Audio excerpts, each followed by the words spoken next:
আরে রাজামশাই, আমাদেরকে এখানে কিসের জন্য ডেকেছে? আমি অনেকদিন ধরে ঘুমাইনি। তোমাদের তিনজনের মধ্যে যে আমাকে ঘুম পাড়িয়ে দিবে তাকে আমি এই সব স্বর্ণ মুদ্রা দিয়ে দিব। আরে রাজামশাই, আমি আপনাকে ঘুম পাড়াবো। রাজা সাহেব, এই পানি পান করো। আরে পানি খাইয়ে কিভাবে ঘুম পাড়াবে? আরে না না, আমি এটাতে বিষও মিশিয়েছি।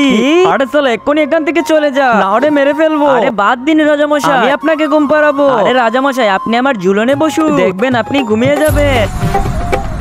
রাজামশাই, আপনি এক্ষুনি ঘুমিয়ে যাবেন। আরে সাল, আমার কোথায় ঘুম আসছে? রাজামশাই, 3-4 ঘন্টা তো লাগবে। 3-4 ঘন্টা? আরে রাজামশাই, আপনি আমার দোলনায় ঝুলুন, তাড়াতাড়ি ঘুমিয়ে যাবে। আপনারা দুজন এখানেই থাকে, আপনি চলুন রাজামশাই।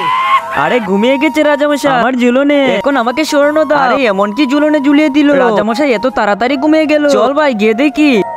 তার আগে তুমি যদি ইন্ডিয়ান হও তাহলে লাইক করো, আর যদি বাংলাদেশি হও তাহলে লাইক এবং সাবস্ক্রাইব দুটোই করো। আর কমেন্টে তুমি যেই দেশে সেই দেশের পতাকাটা দিয়ে যাও।